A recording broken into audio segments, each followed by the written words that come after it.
हजरत उमर जब मिंबर पे खड़े हुए और नई कमीज पहनकर खुतबा देने लगे तो एक नौजवान उठा और कहने लगा, उमर खुतबा देना बंद कर, तकरीर करना बंद कर, खुतबा नहीं देने दूंगा। हजरत उमर ने कहा, क्यों, वजह क्या है? कहा, पहले इस बात का हिसाब दो, ये नया कुर्ता तुम्हारे पास कहाँ से आया? तुम्हारी तनख्वाह बैतुल माल से इतनी नहीं है कि तुम नई कमीज सिला सको, आज नया कुर्ता तुम्हारे पास कहाँ से आया? हजरत उमर कहने लगे कि इसकी सफाई मेरा बेटा देगा। हजरत उमर फारूक का बेटा उठता है, सफाई पेश करता है कि बैतुल माल में जो चादरें आई थी वो सारे मुसलमानों में तकसीम होना थी, एक एक चादर सबको मिली, मेरे बाप को भी एक चादर मिली, मेरे बाप ने उसी चादर की कमीज बनवा ली है। नौजवान खड़ा होता और कहता, अमीरुल मोमिनीन, एक एक चादर सबको मिली थी, मुझे भी मिली थी। मैं दर्जी के पास गया था, टेलर के पास गया था, मैंने अपना माप दिया, उस चादर में मेरी कमीज नहीं बनी। तुम तो हमसे ज़्यादा लंबे हो, हमसे ज़्यादा चौड़े हो, हमसे ज़्यादा लंबे चौड़े हो और मोटे तंदुरुस्त भी हो, फिर तुम्हारी एक चादर में कमीज कैसे बन गई? उनके बेटे ने खड़े होकर जवाब दिया, नौजवान, एक चादर मुझे भी मिली थी, सबको एक एक चादर मिली थी, मेरे बाप को भी मिली, मुझे भी मिली, सबको एक एक मिली तो उसमें मुझे भी मिली। मेरे बाप की अपनी चादर में जब कमीज नहीं बनी तो मैंने अपनी चादर भी अपने बाप को दे दी। मेरी और अपनी दोनों कमीजें मिलाकर मेरे बाप ने दोनों चादरें मिलाकर कमीज बना ली। नौजवान कहने लगा, बैठ गया, अमीरुल मोमिनीन, अब मुझे इत्मीनान हो गया, अब मैं सेटिस्फाई हो गया, अब आप खुतबा दीजिए। जिंदा लोग हिसाब लेते हैं और जिंदा लोग हिसाब देते हैं, ना हिसाब लेने पर गुस्सा होना चाहिए, ना हिसाब देने पर गुस्सा होना चाहिए। हाँ, आज दुनिया की कौमें आज हमारा मजाक उड़ाती हैं और हम मुश्तइल हो जाते हैं, यहाँ गुस्सा नहीं आना चाहिए। मसलन अभी कुछ दिनों पहले एक आदमी ने इस्लाम को बहुत बदनाम किया, कुरान को लेकर बहुत बातें कहीं, हमारे नबी को लेकर बहुत बातें कहीं, लेकिन हम नहीं समझ पाए कि वो सारी बातें कहने के पीछे कौन है। हम नहीं समझ पाए, वो बातें कह नहीं रहा, उससे कहलवाई जा रही हैं, और कौन कहलवा रहा है ये भी मैं जानता हूँ, लेकिन हम ना नाम ले रहे हैं, ना आपको बताना चाहते हैं और ना नाम लेना चाहते हैं। जब तक आप इन चैनलों पर पाबंदी नहीं लगाएंगे, हमने नाम लेना बंद कर दिया है, क्योंकि इन चैनल वालों ने मुझे कहीं का नहीं छोड़ा है। मेरे ऊपर इतने केस करवाए हैं, इतने केस करवाए हैं कि मैं ज़िंदगी में कभी इनको माफ़ नहीं कर सकता। मना करने के बावजूद इन्होंने वही चीज़ें डाली हैं जिन चीज़ों से मैंने इनको रोका था। सिर्फ इनके अकाउंट में पैसा आ रहा है, चलाओ बेटा, जितना चला सकते हो चलाओ, लेकिन याद रखना मरना तुम्हें भी है, तुम्हें भी मरना है। और मैंने अब ऐलान कर दिया है, अब जब भी कोई मुझसे जलसे की डेट लेगा तो मेरी पहली शर्त होगी कि कोई भी चैनल वाला नहीं आएगा। ये दिसंबर का महीना ख़त्म हो रहा है, 3-4 दिन और रह गए हैं। अब जनवरी में मेरा यहाँ कोई प्रोग्राम नहीं है, मैं बम्बई जा रहा हूँ, और फरवरी से जितने भी प्रोग्राम होंगे सब के साथ ये शर्त लग चुकी है कि कोई चैनल वाला हमारे जलसे में नहीं आएगा। आएगा तो मैं नहीं आऊँगा, और धोखा एक बार दोगे, बार बार नहीं। जिस जलसे में मैंने किसी चैनल वाले को देख लिया, मैं जिसको बुलाऊंगा, जो मेरे लिए अच्छा होगा और मेरे कहने के मुताबिक जो स्पीच जो देता उसको बस बुलाएंगे, किसी को नहीं बुलाएंगे। जो मेरे कहने पर चलेगा बस वही, और वो 1-2 आदमी है, इससे ज़्यादा मैं किसी को इजाज़त नहीं दूंगा। ये 1 फरवरी से मैं ये कानून नाफिज कर दिया हूँ। दिसंबर तक चूँकि दे चुका था प्रोग्राम, इसलिए मैं किसी को रोक नहीं पाया। याद रखिए, आज तक, आज की तारीख बता रहा हूँ, अब तो 26 हो गई, 25 तारीख को ये जलसा रखा था हमारे मुखिया जी ने। 25 तारीख मैं बता रहा हूँ आपको, मैं आपके बिस्तर पर लेटा हूँ मुखिया जी के घर, और जी हिंदुस्तान में आज भी मेरे बारे में चलाया गया है।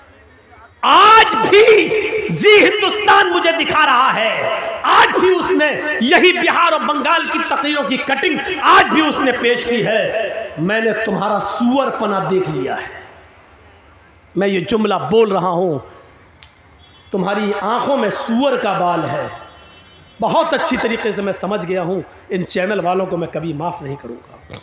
मेरे भाइयों, तकलीफ़ दिल से होती है, मना करने के बावजूद इन्होंने वही हरामीपना दिखाया है, वही हरामीपना। मुझे इनके माँ बाप से पूछना पड़ेगा, ये तुम्हारी औलाद दिन में पैदा हुई थी कि रात में? ये तुम्हारी भी बात मानती है कि नहीं मानती है? ये मुझे पूछना पड़ेगा इनके माँ बाप से। लगता है ये ज़रूर रात में पैदा हुए होंगे, क्योंकि रात में पैदा होने वाली अक्सर औलाद मैं कानून नहीं बता रहा हूँ, ना कोई मौलाना कौन सी हदीस में आया है, मैं बता नहीं रहा हूँ ना, आप ये पूछें, ये इनमें अक्सर रात में पैदा हुए होंगे।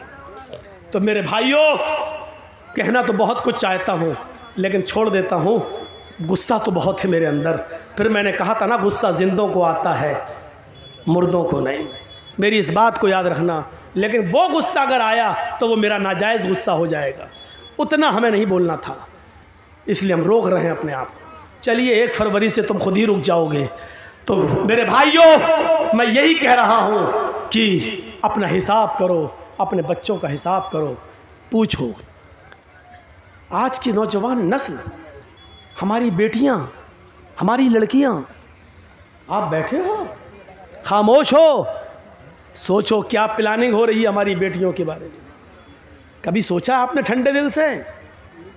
कभी सोचा है आपने? सोचिए मंसूबे क्या हो रहे हैं। गुस्सा आना चाहिए लेकिन जायज जगह पर, नाजायज जगह पर नहीं। एक आदमी को साथ मिला सरकार का, गवर्नमेंट का, और उस आदमी ने कुरान का मजाक उड़ाया, हमने उसको नंगा किया। एक आदमी जय श्री राम के नारे लगाकर हमें उकसाता है, हमें मुश्तइल करता है, और हम भी उसके जोश में आ जाते हैं और हम भी उसके अपोजिट दूसरे नारे लगाते हैं। अरे यही तो वो चाह रहा था, आपने जो चाह रहा था आपने उसके मकसद को पूरा कर दिया, आपने उसके मकसद को पूरा कर दिया। आपको ऐसा नहीं करना था। नहीं, आपको मालूम है कि हिंदुस्तान में उनका कुछ नहीं होगा। एक है ना डासना का पंडित, डासना का, अरे उत्तर प्रदेश में डासना नाम की एक जगह, वहाँ का एक पंडित है ना, कितना भड़काता है, कितना बरगलाता है। टीवी, एनडीटीवी ने तो बाकायदा दिया कि अभी तक जेल में क्यों नहीं गया। देखिए कितना बरगलाता है। लेकिन ज़रूरी नहीं कि जो आदमी हमें बरगलाए हम भी वैसा ही जवाब दें, कोई ज़रूरी नहीं है। मेरे भाइयों, शॉर्टकट में एक जवाब दे दूं आपको, अक्लमंदी ये नहीं है। अगर कोई पागल कुत्ता मेरे पैर में काट ले, जर्जीस को अगर कोई पागल कुत्ता काट ले, तो क्या जर्जीस भी उस पागल कुत्ते को काटे?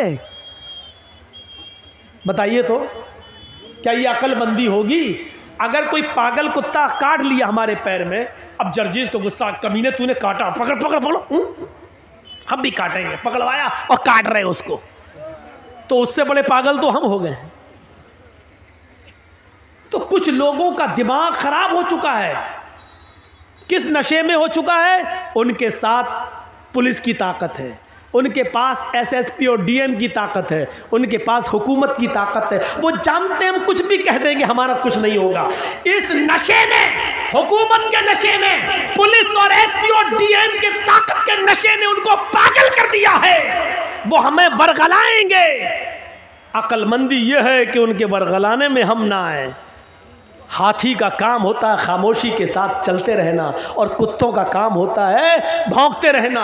अगर हाथी भौंकने वाले कुत्तों को पीछे मुड़ के देखने लगा तो हाथी जिस मंजिल पे जाना चाहता नहीं पहुंच पाएगा। हाथी चलता रहता है, वो जानता है कि ये कुत्ते हैं, इनकी आदत भौंकने की है, भौंकते रहेंगे, थक जाएंगे, खुद ही छोड़ देंगे। इन भौंकने वाले कुत्तों को उनकी हालत में छोड़ दो। हम भौंकने वाले कुत्तों का नाम भी ले देते, लेकिन इन यूट्यूबर वालों की वजह से नहीं ले रहे हैं। आप समझ जाओ, और जिसने इन भौंकने वाले कुत्तों को समझ लिया वो पूरी तकरीर समझ गया। समझ लो कि वो कामयाब हो गया। मेरे भाइयों, ये यूट्यूबर वाले तुम्हें समझने नहीं दे रहे हैं, लेकिन हमने तुम्हें समझा दिया इशारों में। जो इन भौंकने वाले कुत्तों को समझ जाए वो पूरा जलसा समझ गया, और समझ लो कि मुखिया जी के कराए हुए जलसे को आपने कामयाब कर दिया। मेरा इशारा समझ जाओ, भौंकने वाले कुत्ते कौन हैं, और हाथी बनने की कोशिश करो। खामोशी के साथ चले जाओ और भौंकने वाले कुत्तों के भौंकने का जवाब मत दो। यही तुम्हें इस्लाम ने सिखाया है। अपनी आदत बदलो, वरना काटे जाओगे और मारे जाओगे, पकड़े तुम ही जाओगे। आपको मालूम है एक तालाब पर बह रहा था एक नदी, ऊपर पहाड़ से एक नदी के पानी इधर से आ रहा था, नदी बह रही थी, और जहां से पानी बह रहा था वहां शेर पानी पी रहा था और दूसरी तरफ बकरी पानी पी रही थी। मैं तुम्हारे हालात बतला रहा हूं, सुनो, इशारों में बतला रहा हूं, समझ लो। उधर पानी शेर पी रहा है, इधर पानी बकरी पी रही है। पानी शेर की तरफ से बहता हुआ आ रहा है और बकरी। मोबाइल अपना बंद करो, मुझे मालूम है आजकल भंगियों चमारों के पास भी मोबाइल होते हैं। बंद करो यार, टूटू हो रही यार। रात के 2:22 पर किसका फ़ोन आ रहा होगा, सोचो तो जरा। तो दिमाग लगाओ बेटा, जिस स्कूल में तुम पढ़ते हो मैं उसका हेड मास्टर रह चुका हूँ, ये सब मत बताओ। यहाँ से सुनिए, जहाँ से शेर पानी पी रहा है इधर बकरी पानी पी रही है। तो शेर ने, दोनों ने एक साथ मुंह लगाया। शेर को तो बहाना चाहिए था। शेर ने कहा, है बकरी, तूने मेरे पानी को झूठा क्यों किया? अब देखो उल्टा बोल रहा है, जबकि पानी शेर झूठा कर रहा है और पानी शेर की तरफ से बहता हुआ बकरी के पास आ रहा है। शेर का झूठा पानी बकरी पी रही है, लेकिन शेर ने बकरी से क्या कहा, तूने मेरा पानी झूठा क्यों किया? बकरी कहने लगी, जंगल के राजा, मैंने कहाँ झूठा किया है? पानी तो आपकी तरफ से बहता हुआ आ रहा था, आपका झूठा पानी मेरी तरफ आ रहा था, मैंने तो आपका झूठा पानी पिया। बकरी का ये जवाब सुना शेर ने तो कहा, अच्छा मुंह भी चला रही है, मुझसे बहस भी कर रही है। आया और मारा पंजा और फाड़ दिया बकरी को और खा गया। ये सूरत हाल है तुम्हारी और हमारी। अगर हम जायज़ बात भी करेंगे तो पकड़ी जाएगी, और वो नाजायज़ बात भी करेंगे तो नहीं, क्योंकि पावर है, नशा है। नशा उतरता अच्छों का उतरा तो तुम्हारा क्या है? फिरौन का उतरा, कारून का उतरा, नमरूद का उतरा, हिटलर का उतरा, तुम्हारा भी उतरेगा। जाओगे कहां? नशा उतरना है, आज नहीं तो कल। और राहत इंदौरी ने कभी कहा था, जो आज साहिबे मसनद हैं कल नहीं होंगे। जो आज साहिबे मसनद हैं कल नहीं होंगे। किराएदार हैं, जाती मकान थोड़ी है। यूपी में हवा बदल रही है, हालात किस तरफ जा रहे हैं हमें मालूम है। बस ज़रूरत है अक्लमंदी से काम लेने की। बिहार वालों ने थोड़ी सी गलती कर दी, आज बीजेपी और जनता दल यू की गवर्नमेंट बन गई। वो गलती कहाँ है उस तरफ हम इशारा नहीं करना चाहते। बंगाल वालों ने उस गलती को नहीं दोहराया तो आज पैर उखड़ गए। इसी फर्क को अगर यूपी के मुसलमान समझ लिए तो इंशाअल्लाह उधर की फिजा भी बदल जाएगी। मेरे भाइयों, जरूरत है अक्ल और शऊर से काम लेने की।